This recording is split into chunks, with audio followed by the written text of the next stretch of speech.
you have an idea, I think, of the kind of mother you want to be, which is great when you have your first child.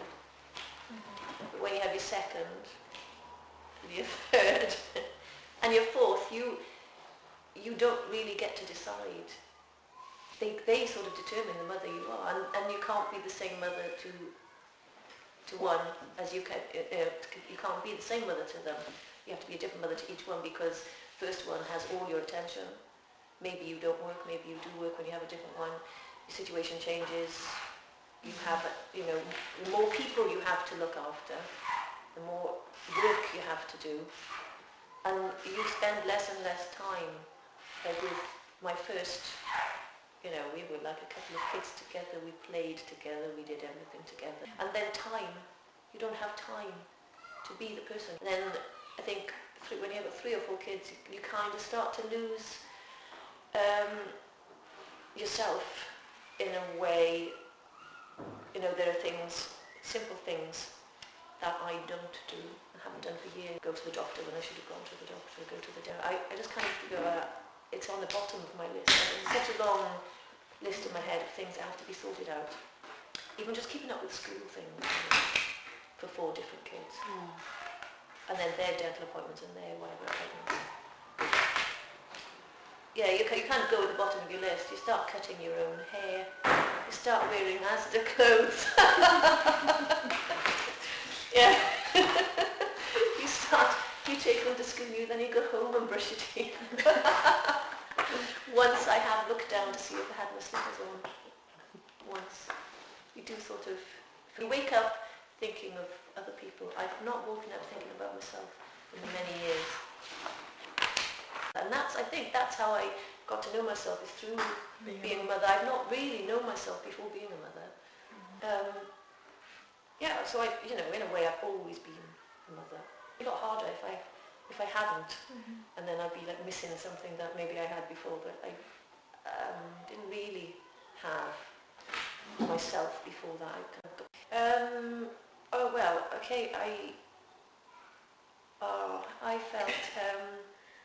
I felt that I had a place and a purpose, whereas before I just seemed to be going from one place to the other, drifting with no real hope or ambition or anything. It was a kind of nothingness, I suppose. And then I felt very, like, even when I was pregnant really for the first time, I felt very businesslike about it. I felt like I had a right to be walking around. I'm doing this, I'm having a baby. I'm not walking around doing nothing. This is a thing I'm doing.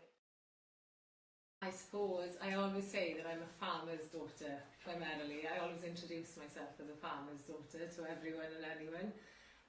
Born and brought up in Ceredigion, West Wales, and always lived on the farm all my life as a child. It's weird that I always think of being a farmer's daughter, even though I haven't actually been on the farm for 12 years. But if anyone asks me, it's always, I am a farmer's daughter. I don't know, I don't feel like I've changed that much on the way I look at life. I've always been pretty kind of positive, and that's probably what kept me going through it all. I usually try and talk myself out of stuff, and I also know through my own experiences that life can be pretty bloody hard, and so I tend to look at the positive side of life, because I know how bad it can get. I lost my brother when I was 16, yesterday, my best friend.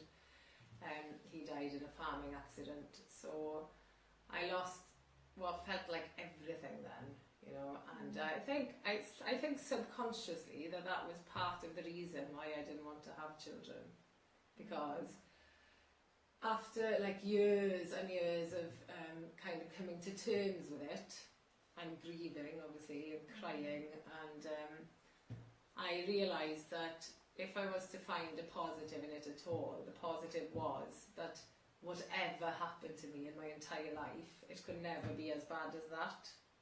So I found myself, after many years, in a sort of weird kind of position of strength, in a way, in that I was always positive. I could always look at the better side of life. I knew how shit it could get, and I also knew that whatever happened, happened, it could never be that bad. So every day I knew that, you know, I've handled and come through the worst possible thing that could ever happen to me. So I thought, you know, that makes me a strong woman. I'm stronger for it, trying to find a positive out of that hideous experience, you know. And then I think, you know, it's only later, much later, that I realised that perhaps subconsciously I was thinking, never want to have kids, because I didn't want to put myself in a position where I was opening myself up to potentially having or experiencing more pain if anything went wrong, you know, than I'd already experienced, because I didn't think I could handle that. So I thought, I'm in a position of strength, it's all good. I don't want to make myself weak again, you know.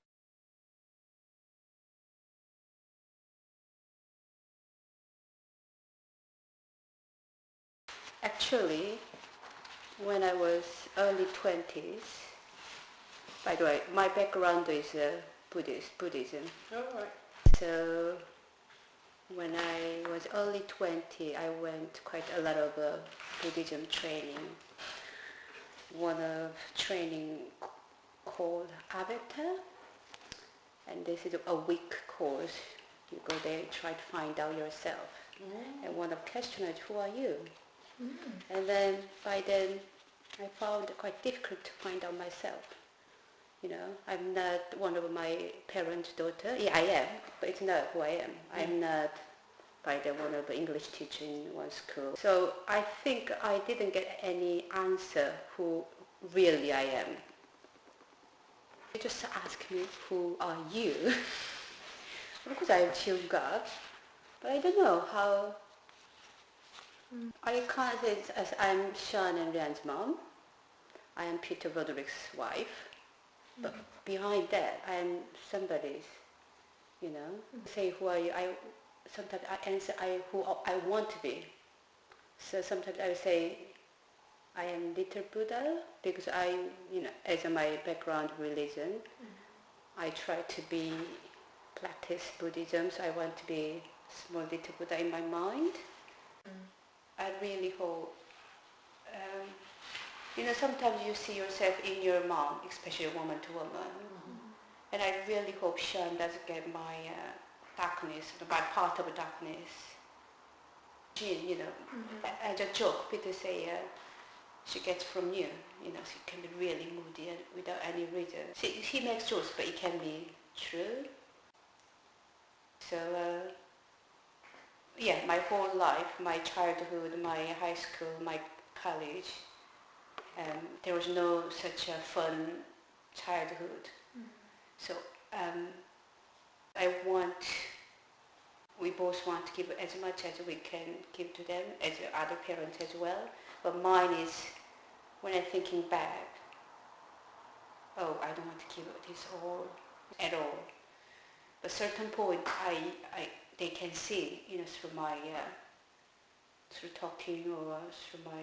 So it's not a big worry, but I want them to be happy, just happy, because before I came, I wasn't that happy person, I have to say. Then my husband's big help, happy the way you are. Yeah, when you're here every day, you just so, yeah, I want our girls happy. My thoughts on how I wish to be presented, if there's going to be a stance, if there's going to be an enactment or some sort of role play, then what will that be? I have no thoughts on that other than it has to be something striking, it has to be something strong, it has to, when I think about it, the more I'm thinking about it, I want to capture the fierceness of mothering, as well as the gentleness and the kindness. By the fierceness, I mean what a mother would do for her child. You know, a mother would stand in front of a car for a child, or I would. I can't speak for all mothers, but I would stand in front of a car for my child. I would I would lay down my life for my child. I would do almost anything. I would do anything, I think. I would do anything for my child. And I want to be able to capture that fierceness, that sense of wanting to protect and wanting to protect, and make sure that child's okay. And when it comes to everyday life, don't mess with my child. Don't things like that. I want to be able to capture that. And underpinning all that fierceness is the great love that you have for that I have for my child. I can't speak for everyone, but that great love. So you have this kind, gentle, sweet, pure love for a child that drives a fierceness that could kill a man. And that's what I want. The stance or the persona. So when I put that mask on, it's that fierceness, but that gentle kindness, that love that I want to capture. But so that's what the stance would need to look like. That's what putting on this mask, I think, is going to mean to me. So it's going to be a strong, slightly fierce, slightly don't fuck with me look, but at the same time, a gentle, pure love. I have no idea how we're going to capture that, but that's what I want. That's what I want the stance to portray, and that's what I want. That's what I want. Not that this project is exactly what I'd be doing anyway, but it uses a lot of things that I would do professionally anyway. Working with a camera, working in a site, working with concepts, and also for my kind of professional development as a practitioner, as a therapy practitioner, I've gone through a lot of self-reflection.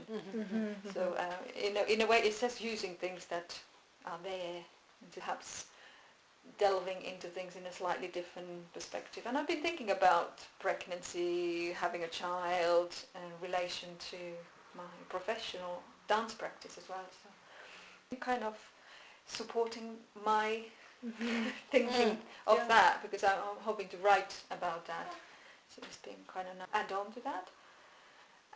And also what was really nice is that I got to do a bit of movement first project since having a baby, rather than just to go to do a class. It's actually been part of it's expressing. And what has been nice is to utilize I've been talking about this to John actually, is to that how my body and me, not just my body but me, I'm so much in transition at the moment, and that kind of, when you're pregnant, there's a really purpose for your body, and that kind of glow, you really flourish, and then when you get a baby, after that, you're not quite sure. I'm not quite. It's not dancer's body. It's something else. Yes, I'm for feeding the baby, nourishing, but it's feels like it's a kind of area that is, for me, and probably generally less talked about. That when you're a dancer, you have dancer's body. When you're pregnant, you have pregnant body. But after that, what's that? What body is that? It's your mother's body, but it kind of feels like it's a bit more hidden, and that's why it was kind of slightly uncomfortable to do the project, explore that, because it's not necessarily the kind of what I'm familiar with, and it's not necessarily the kind of recognised beauty either, floppy belly and things like that. It's like, and being bigger than usual, having bigger breasts, maybe that, or some context. But as a dancer's body, it certainly isn't. So it's quite nice to have this project right this time of transition. Yeah, looking at the transition.